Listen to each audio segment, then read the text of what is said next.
واللہ یؤید بنصرہ من یشاء، اللہ اپنی مدد سے زور دیتا ہے جسے چاہتا ہے، جسے چاہتا ہے اپنی مدد سے اس کی تائید فرماتا ہے، چاہے اس کی تعداد قلیل ہی کیوں نہ ہو، سامان چاہے کتنا ہی کم کیوں نہ ہو، اللہ جس کی چاہتا ہے مدد فرماتا ہے، اور جب اللہ کی مدد آتی ہے تو فتح و نصرت مل جاتی ہے۔ آج مسلمان جو پریشانیوں میں ہے، اس کی وجہ یہ نہیں کہ ہمارے پاس تعداد کم ہے، تعداد تو مسلمانوں کی بہت ہے۔ بعض کہتے ہیں 150 کروڑ مسلمان ہیں، بعض کہتے ہیں 250 کروڑ مسلمان ہیں، 57 یا 61 ممالک اسلامی ہیں، ہر ملک کی اسلامی فوج ہے، کسی کے پاس 5 لاکھ ہے، کسی کے پاس 10 لاکھ ہے، کسی کے پاس 2 لاکھ۔ اسلامی ممالک کی فوج کروڑ سے زائد بنتی ہے، ان کے ہتھیاروں کو جمع کیا جائے تو یہ بہت بڑی تعداد بن جاتی ہے۔ مسلمانوں کے پاس ایٹمی طاقت بھی ہے، سونے چاندی ہیرے جواہرات کے خزانے بھی ہیں، پیٹرول بھی ان کے پاس ہے،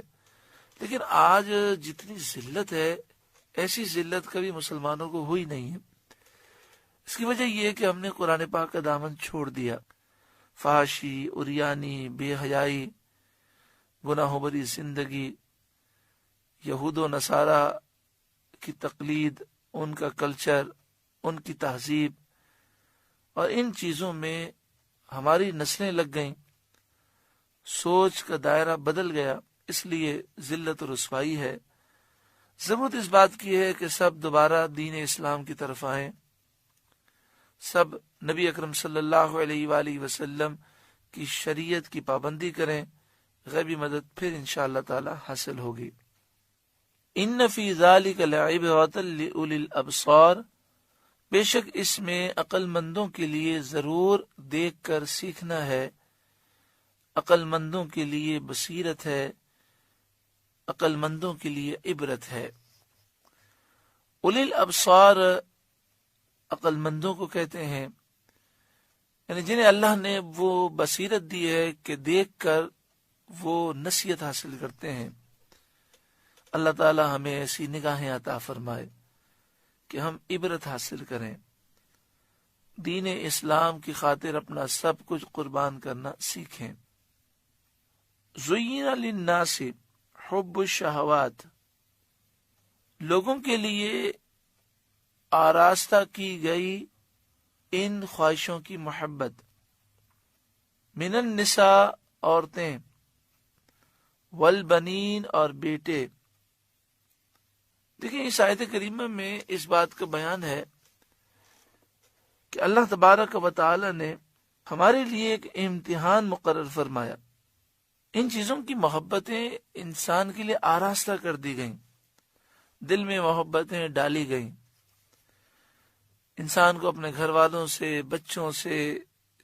مال سے، سواریوں سے اور کاروباری مراکز سے فطرتاً محبت ہوتی ہے۔ اب یہ ایک مسلمان کا فرض بنتا ہے کہ وہ اللہ اور اس کے رسول سے اتنی محبت کرے کہ ساری محبتوں پر یہ محبت غالب آ جائے، تاکہ سارے لوگوں پر یہ واضح ہو جائے کہ شہوت پرست کون لوگ ہیں اور خدا پرست کون سے لوگ ہیں۔ اللہ ہمیں اپنی اور اپنے حبیب کی محبت عطا فرمائے کہ ساری محبتوں پر یہ محبتیں غالب آ جائیں۔ پھر آقا صلی اللہ علیہ وآلہ وسلم نے فرمایا، لا یؤمن احدکم حتی اکون احب الیہ من والدہ وولدہ والناس اجمعین، تم میں سے کوئی مومن ہو نہیں سکتا جب تک میں اس کی نگاہ میں اس کے باپ، اس کی اولاد اور تمام لوگوں سے زیادہ محبوب نہ ہو جاؤں، یعنی جب تک رسول اللہ کی محبت غالب نہ آ جائے، جب تک ساری محبتوں پر یہ محبت غالب نہ ہو، اس وقت تک ایمان کامل نہیں ہوتا۔ من النساء عورتوں کا ذکر فرمایا، والبنین اور بیٹے، والقناطیر المقنطرۃ من الذهب والفضہ، اور سونے چاندی کے اوپر تلے ڈھیر، فی زمانہ سونا چاندی روپے پیسے اور دیگر کرنسیاں، والخیل المسومہ، اور نشان کیے ہوئے گھوڑے یعنی اعلیٰ قسم کی سواریاں، چاہے وہ گھوڑے ہوں یا فی زمانہ کاریں اور اس طرح کی چیزیں، والانعام، اور چوپائے، والحرث، اور کھیتی، یہ کاروباری مراکز ہیں، فی زمانہ دکانیں ہیں، فیکٹریاں ہیں۔ ذالک متاع الحیات الدنیا، یہ دنیا کی زندگی کا سامان ہے، اس سے کچھ عرصے نفع پہنچتا ہے، پھر یہ چیزیں فنا ہو جاتی ہیں، خود انسان اس دنیا کو چھوڑ کر چلا جاتا ہے۔ انسان کو چاہیے کہ دنیا کے اس سامان کو ایسے کام میں خرچ کرے جس سے اس کی عاقبت درست ہو جائے اور آخرت میں وہ سعادت پائے۔ واللہ عندہ حسن المآب، اللہ کے پاس اچھا ٹھکانہ ہے۔